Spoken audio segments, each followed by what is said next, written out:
ফাবরে পড়ে গেছি বুঝছেন। তো আমার বউ হইতেছে গিয়ে ঘুরতে গেছে ওর বান্ধবীর বাসায় পরশুদিন। তো আমি আবার আজকে সকালবেলায় বলে আপনার ওই চাবি, গাড়ির চাবি টাবি সব কিছু রেখে গেছি আপনার বাসার ভিতরে, রেখা দরজা লাগাই দিছি। নয় কইতেছে যে আমি কল দেবো নাকি, কেউ এসে খুলে দিয়ে যাবো, মানে সিকিউরিটি যারা আছে ওর কাছে একটা এক্সট্রা কি থাকে। কিন্তু সমস্যা হচ্ছে ওরা 200 ইউরো চার্জ করবো আজকে আবার রবিবার দিন। কোনো দরকার নাই, 3-4 ঘন্টা আমি আমার বন্ধুর রেস্টুরেন্টে বয়ে রেখেছি, এই যে নেপালি খাওয়াইলো দাওয়াইলো, খাইলাম দিলাম।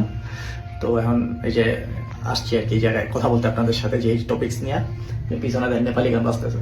তো যাই হোক, টপিক্স হইতেছে গিয়া যে কালকে নিশ্চয়ই অনেকেই দেখছেন আইপিএল একটা খেলা, বৈভব সূর্যবংশী নামে একটা পোলা আছে, রাজস্থান রয়্যালসে খেলে।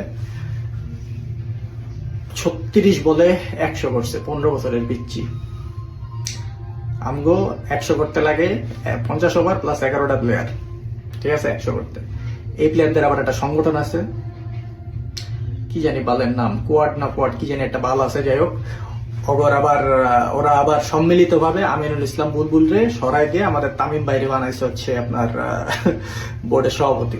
আপনারা অনেকে জানেন কিনা জানি না, তামিম বাইরে কিন্তু আইপিএল এর একবার একটা টিম খেলতে নিছিল, একটা ম্যাচে খেলায় নাই, একটা ম্যাচেও নামায় নাই তারে, বুঝছেন। এই প্লেয়ার হচ্ছে আমাদের বোর্ড অফ বিসিবির হেড এখন।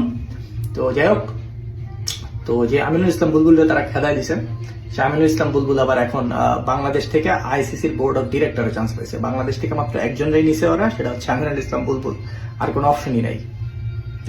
যে একটা কথা আছে না, মারির মান আল্লাহ রাখে, আল্লাহ যে তার যোগ্যতা অনুযায়ী তার জায়গায় পৌঁছায় দেয়, ঠিক আছে। আপনারা যতই ষড়যন্ত্র করেন, যতই ই করেন, ওই সূর্যবংশীরাই 36 বলে 100 করবে, আর আমি ওই চেডের বাল্টি বয়া বয়া মনে করেন যে আমগরে টাকাটি খাইবো, সরকারের টাকা। আর কি বলবো, আর তামিম ভাইরা চেটে বেড়াবে, এই হচ্ছে বাংলাদেশ।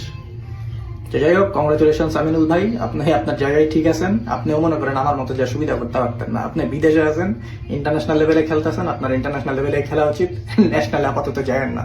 কারণ আমগো এটি এখন পর্যন্ত ওই কালচার নিয়ে অভ্যস্ত না, এটি হচ্ছে চাটা কালচার, বুঝছেন। যেদিন মনে করেন যে একটা ভালো কালচারে আসবে বাংলাদেশে, যে হ্যাঁ নিজের যোগ্যতা অনুযায়ী সবাই সব কাজ করতে পারবে, তখন আপনি জায়গা পাবেন। এখন আপনার তো চাটার অভ্যাস নাই, আর এরা তো মনে করেন ছোটতে বড় হয়েছে, এটা যেটা, তো এদের সাথে আপনি কম্পিটিশনে পারবেন না। আপনি ইন্টারন্যাশনালে খেলেন যেমন আমি খেলতেছি, ঠিক আছে। থ্যাংক ইউ, কি তো, বাই বাই।